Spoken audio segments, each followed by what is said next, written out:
A primeira dica é para aqueles que querem comprar novos componentes. Antes de gastar o dinheiro e desmontar tudo, é bom conferir se eles são compatíveis entre si. Por exemplo, se você adquirir uma placa de vídeo PCI Express, precisa checar se as entradas na placa-mãe são compatíveis. O mesmo pode acontecer com memórias do tipo DDR3, que não são compatíveis com as placas-mães DDR2. Nunca é demais lembrar sobre a eletricidade estática. Sempre antes de manusear as peças de um computador, é recomendável descarregar a eletricidade estática do seu corpo, para não danificar nenhuma peça, especialmente se o aterramento do ambiente não é eficiente. Para isso, você pode simplesmente tocar as mãos no gabinete por alguns segundos. Há também pulseiras anti-estáticas específicas para esse fim.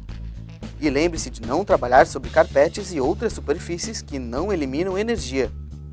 A terceira dica é ter atenção especial aos coolers, ou seja, os resfriadores, principalmente do processador e da placa de vídeo. Lembre-se de fazer a limpeza periódica desses componentes. Uma medida simples que também evita o superaquecimento da máquina é não sobrecarregar um gabinete pequeno com muitos componentes.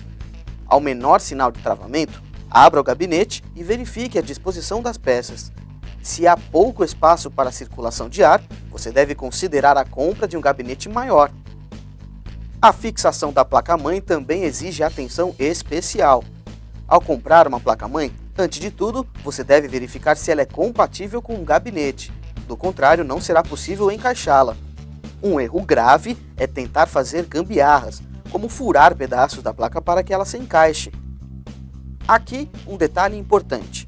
É comum prender a espuma antiestática que acompanha a placa entre o gabinete, e isso é um erro que pode ocasionar a falta de circulação de ar e superaquecer os componentes. Quando o assunto é a fonte, antes de comprá-la, você deve ter em mente a finalidade dela. Por exemplo, um computador mais potente, para jogos, precisa de mais energia, logo, precisa de uma fonte de maior capacidade. Ao efetuar a compra, verifique se a potência indicada é a real, pois muitas fontes são vendidas como se fossem mais fortes do que realmente são. O encaixe do processador na placa-mãe é crucial.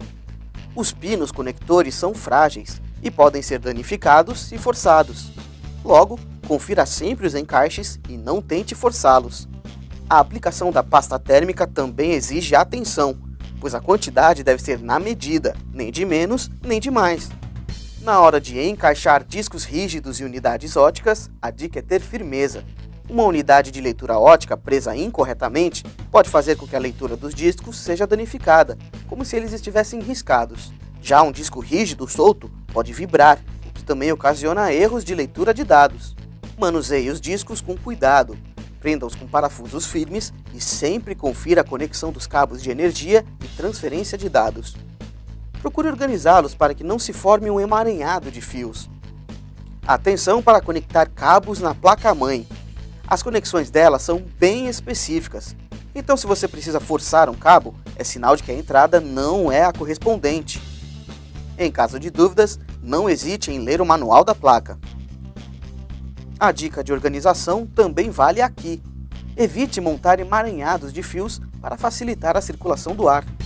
Essas foram algumas dicas simples para não cometer erros pequenos, mas que podem ocasionar grandes dores de cabeça para qualquer usuário. A verdade é que a melhor maneira de aprender mesmo sobre montagem de hardware é botando a mão na massa. Mas se você se sente inseguro, não hesite em buscar ajuda profissional ou de algum usuário mais experiente. Até o nosso próximo vídeo.